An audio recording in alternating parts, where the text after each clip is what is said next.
Assalamualaikum warahmatullahi wabarakatuh. Perkenalkan, nama saya Uswatun Hasanah dengan nomor NIM 20021107757 dari jurusan manajemen. Baiklah, di sini saya akan menjelaskan materi mid test berupa penjelasan mengenai 3 poin penting yang akan kita bahas, yaitu perekonomian Indonesia. Berbicara mengenai perekonomian Indonesia saat ini, sistem ekonomi yang diterapkan di Indonesia seperti kita yang ketahui yaitu sistem ekonomi Pancasila. Ekonomi Indonesia merupakan salah satu kekuatan ekonomi berkembang utama dunia terbesar di Asia Tenggara dan terbesar di Asia.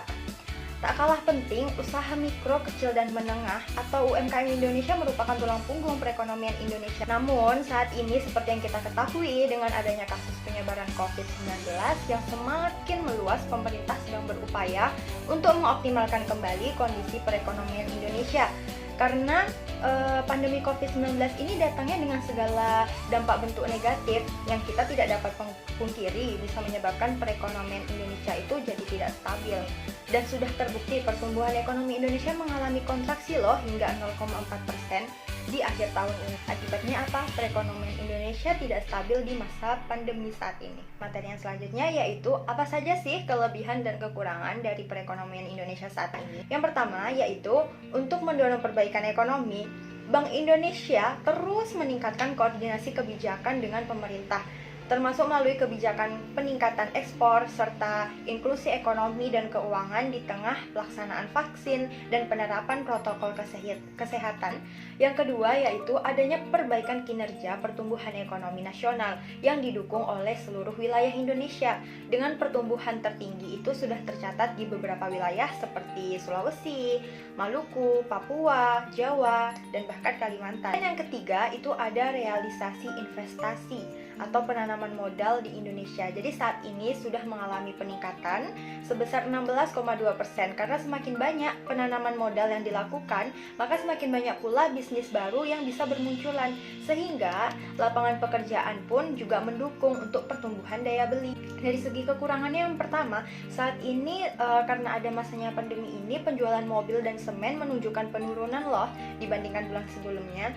Inflasi menunjukkan peningkatan meskipun masih tetap rendah. Kemudian yang kedua, selain itu adanya nilai tukar yang menguat. Sementara nih cadangan devisa itu turun tipis dan kunjungan wisatawan mancanegara itu masih belum menunjukkan peningkatan. Dan yang ketiga yaitu dengan adanya kasus COVID-19 ini, yang saya herankan itu menjadikan ajang bagi bisnis untuk semua orang.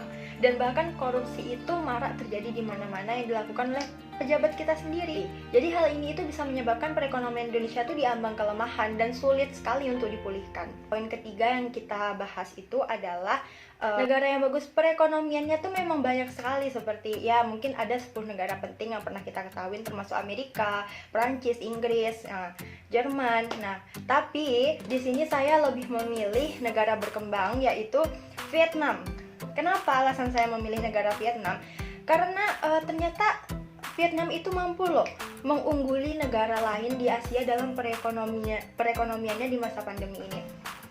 Karena pada masa pandemi ini, orang-orang yang telah membeli komputer baru, perabotan baru untuk pekerjaan kantornya di rumah, itu dibeli di Vietnam. Maksudnya Vietnam tuh banyak mengeluarkan produk-produk baru selama masa pandemi ini yang sangat banyak dibutuhkan di negaranya sendiri atau bahkan di negara lain. Juga dari sektor manufakturnya, ternyata Vietnam ini telah berkembang pesat selama dekade terakhir, karena tenaga kerja di Cina itu biayanya mahal gitu, sehingga tenaga kerja ini mereka berpindah ke Vietnam. Akibatnya apa? Banyak perusahaan multinasional mulai beroperasi di Vietnam, termasuk para pemimpin teknologi global seperti Apple dan Samsung. Nah, jadi dari hal-hal itu akhirnya tergeraklah banyak nilai positif yang dapat kita ambil gitu dari negara Vietnam ini.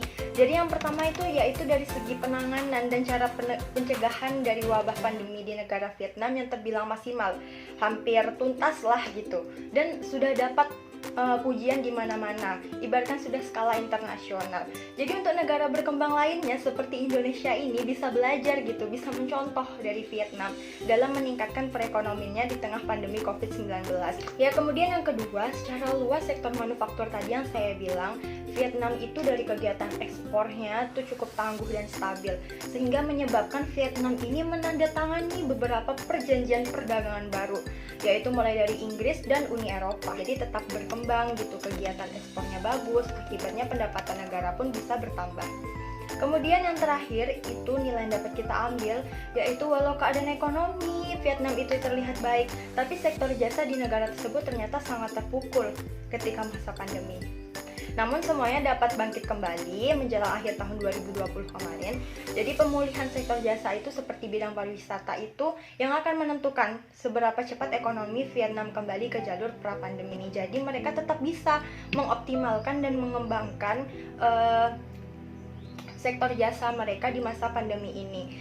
Jadi hal itulah yang menyebabkan Vietnam itu selalu optimis dalam menstabilkan kegiatan perekonomian Indonesia dan membasmi serta mencegah adanya penyakit COVID-19 ini secara tuntas.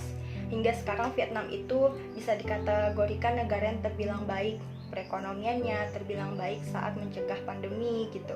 Jadi dari sini kita bisa belajar banyak dari negara Vietnam tersebut saat pandemi COVID-19 dalam menjalankan perekonomiannya, dan Indonesia bisa mencontoh gitu dari apa yang telah dilakukan Vietnam selama pandemi ini. Oke, sekian materi dari saya.